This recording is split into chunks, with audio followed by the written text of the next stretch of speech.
जेव्हा म्हटलं ना त्याच्या आधी आणि त्या आम्हाला ग्रुपच्या मध्ये एसपीचे आणि सरांचे सीडी आणला किंवा एसपीचे सीडी आणला आणि त्यांनी ज्याचे लिहून दिली की प्रशासनानं त्यांनी तुम्हाला आठवत असेल की शिंगापोळा नावाचं एक प्रकरण झालं होतं. आतापर्यंत महाराष्ट्रामध्ये जेवढी जेवढी खूप प्रकरण झाली ती पब्लिक मध्ये गेली. पोलीस हे फक्त की एक दिवसाआड पत्रकार परिषद घेऊन झालेली चौकशी महाराष्ट्रात होत होती.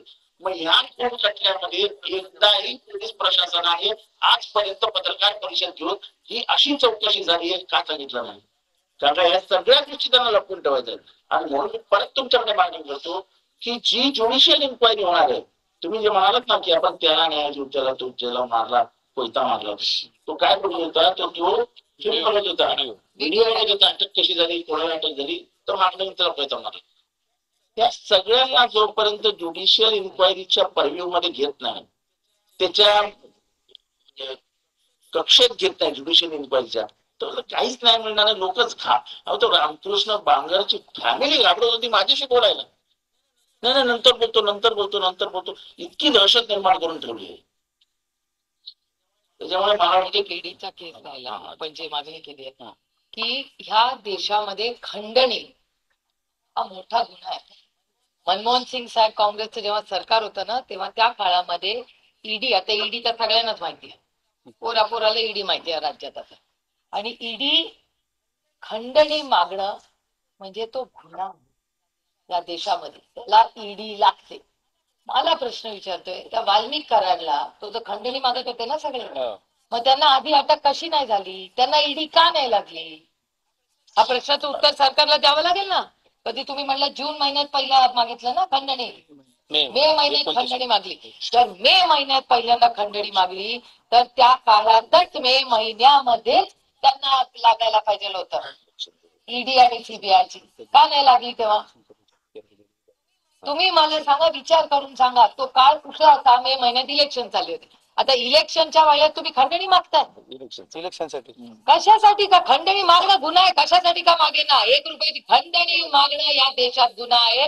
आणि मग जून पासून काय या सरकारने काय काय केलं यांचं सरकार होतं ना जून मध्ये महाराष्ट्रात अभेदा नावाची कंपनीने जेव्हा खंडणी केली तो एफआयआर झाला का नाही तेव्हा त्यांना काय ईडी आणि सीबीआय तेव्हाच का नाही लागली कारण का भीतीच नाही वर्दीची राहिलेली या जिल्ह्यामध्ये. हे दुर्दैव आहे. मला महाराष्ट्राच्या पोलिसांचा सार्थ अभिमान आहे. मी जन्मापासून फार जवळून पाहिले जेव्हा महाराष्ट्राचा पोलीस बघतो ना तेव्हा असं वाटतं चला बाबा मी तुमच्याबद्दलच बोलतो. मला अभिमान वाटतो जेव्हा तुमच्यासारखे पोलीस बघतात महिला पोलीस असतात. आम्हाला सार्थ आमची कॉलर टाईट होते की अरे आपला महाराष्ट्राचा पोलीस आहे वर्दी घालावी तर महाराष्ट्राच्या पोलिसांनी घालावी.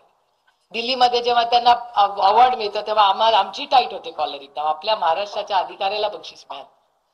पण बीड मध्ये काय चाललंय आणि हे म्हणतात ते खरं की बीडची बदनामी होते लोक साहजिक आहे. मलाही वाईट वाटलं अतिशय सुसंस्कृत जिल्हा आहे हा.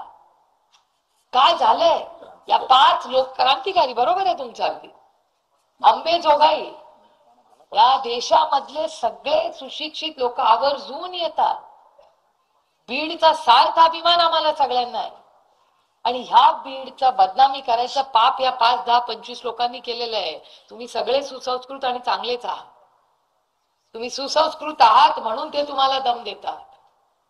आता ही लढाई मी तर म्हणीन तुम्ही महिलांनी हातात घेतली पाहिजे. घ्या एक लाटणं आणि आला ना आजला कोणी आंधळे तर घ्या लाटणं आणि ठोकून टाळा असा मी आग्रह करतो. काय लावलंय आमचं आमच्या घरातले कर्त्या पुरुषांवर तुम्ही असे हल्ले करणार ये नाही चले. हा महाराष्ट्रात आम्ही हे सहन करणार नाही. आणि माझी पुन्हा खूप विनम्र विनंती आहे तुम्हाला की तुम्ही अन्नत्याग प्लीज करू नका. तुम्ही गाव फार दुःखातून गेलो तुमचं कुटुंब दुःखातून गेलं वेळ पडली तर आम्ही सगळे अन्नत्याग करू पण तुम्ही करू नका अशी माझी विनंती. त्याच्यामुळे मी मनापासून जे झालं त्याच्याबद्दल मनापासून दिलगिरी व्यक्त करते. माझ्याकडे शब्द नाहीये खरं काय बोलणार तुमच्या आणि जे काही झालं हे अतिशय दुर्दैवी झालं. पण आम्ही जोपर्यंत तुमच्या कुटुंबाला न्याय मिळत नाही तोपर्यंत आम्ही कोणीही स्वस्थ बसणार नाही.